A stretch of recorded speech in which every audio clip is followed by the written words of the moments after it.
Okay, scoot in. Eee, we're so cute.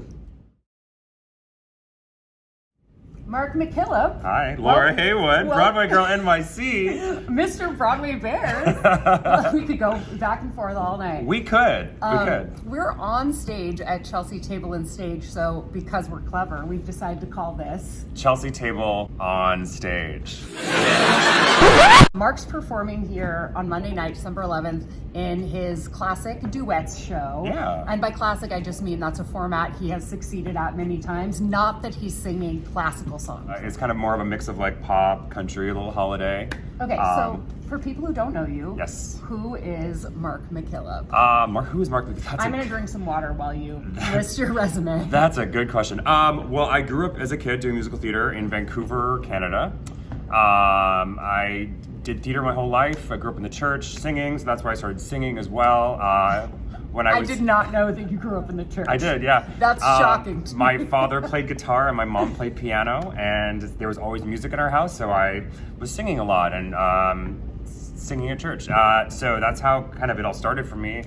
And we were doing Jesus Christ Superstar in high school. I was Ginger Jesus. Aww. And one of the girls in the ensemble was like, her name was Alexandra. She said, Mark, you have a beautiful voice and you can act. Can you dance? And I was like, I don't know. She's like, go take ballet class. So I started taking ballet at 17. Wow. Just trained for 3 years in Vancouver and then got a job with the Atlanta Ballet and was there for 3 seasons. And then moved to New York City. Stopped dancing completely. I modeled for 3 years with major models. That was a trip. Is that an agency or is that just what you're like, I was modeling with some major that's one of the largest agencies in the world. So I did that for a while, realized it wasn't for me, and then came back to musical theater. Then did the international tour of West Side Story. I was a riff, the national tour of Dirty Dancing, and then most recently I was on the first national tour of Anastasia. So you didn't quit dancing entirely? I didn't quit dancing entirely, I just took a break. Yeah. So Mark and I have been friends for a couple of years. We met sitting next to each other at opening night of 6 on Broadway, just after the Broadway shutdown ended. Anyway, we've been friends for a long time, and I had no idea that you grew up in the church. Yeah. Are you still a godly man? I like to think that the church gave me a great sense of what is right and wrong and how to treat people, but I don't currently go to church every Sunday. Well, Broadway's our church, right? Yeah. And then also, I knew that you had this history as a professional ballet dancer, but I did not know that you started at 17. That's remarkable to me. Remarkable. My ballet teacher, Mr. Li Yaming, with Pacific Dance Arts in Vancouver, I went and started training with him, and after a couple lessons, he was like, you're good at this, come take classes. And I was like, okay. So I just threw myself into the pre-professional program and just started, my first job was McDonald's. I worked there overnight shifts. So I would work all night from 9 at night till 5 in the morning. I would go home and sleep for 6 hours, and then I would go straight to ballet class. And that's how I paid for my dance education, because my parents didn't want to. I was like, I want to dance. And they're like, I saw Billy Elliot and I saw Center Stage, and I was like, I want to dance. And my parents were like, we're not paying for that. Because I, as a child, picked things up very quickly, but then would get bored and would quit. So they were like, oh, he's gonna quit very quickly. So we're not gonna do this. We're not gonna invest in this.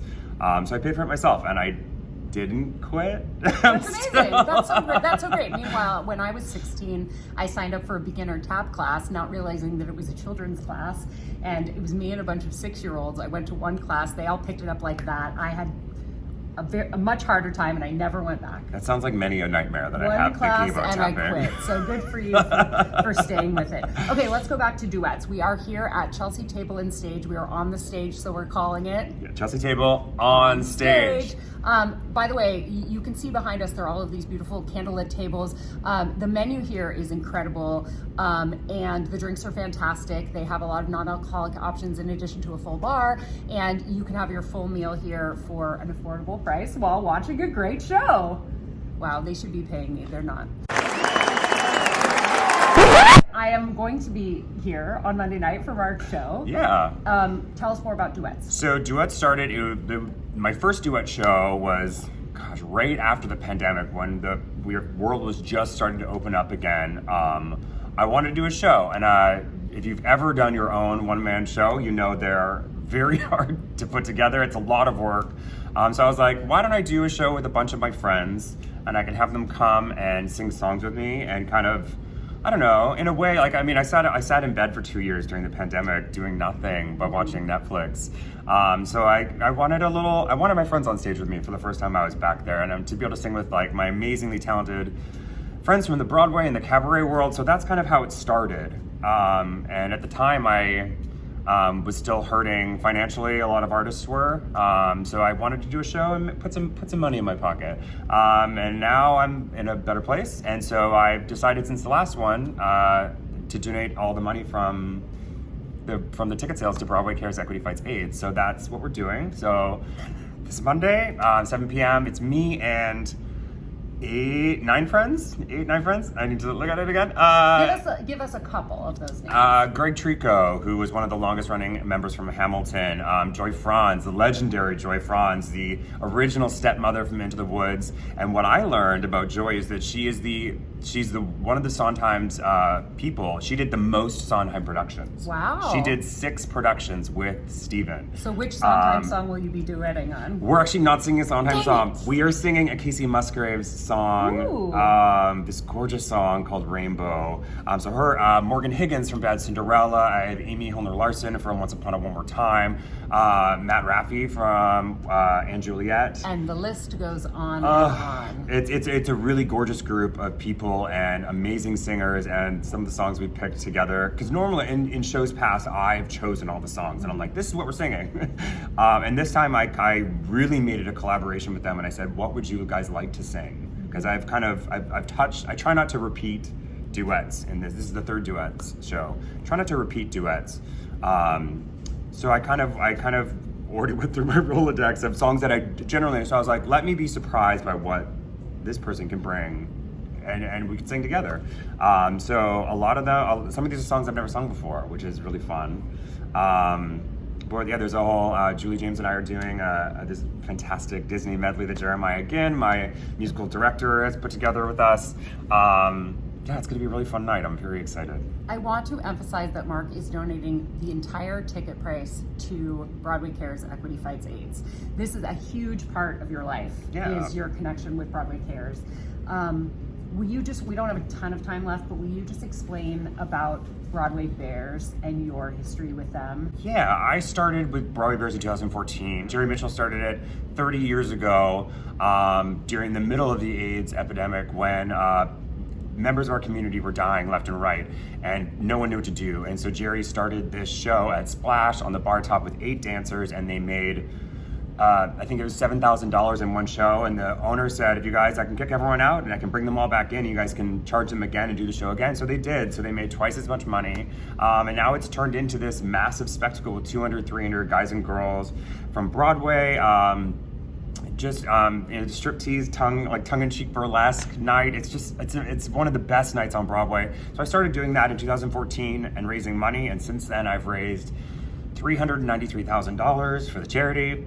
Every time I ask him what the total is, it's different. No, that's the amount. I didn't mean it's. I didn't mean you're changing it. I mean you're constantly raising money. Oh, I was like, that's the amount. No, I didn't mean that you don't have a regular answer. I mean, like 3 weeks ago, it was $375,000, and now you've raised, $18,000 in the meantime. That's literally what I meant. I meant the number keeps creeping up because Mark is constantly raising money through his live shows. He has a calendar that you can get. A calendar just arrived to my house the other day, so I shipped out all the orders this morning that I currently have, but there's still, I think I have 50 left. So the goal this year, I've set a goal for myself for next year, $150,000. So that's my goal. So I'm doing shows and concerts and calendars and trying to raise as much money as we possibly can. Signed playbills and posters. Yeah.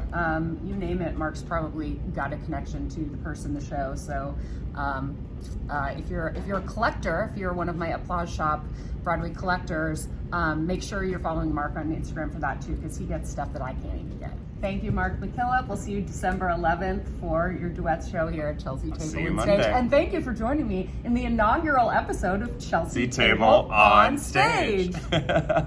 ChelseaTableAndStage.com for tickets.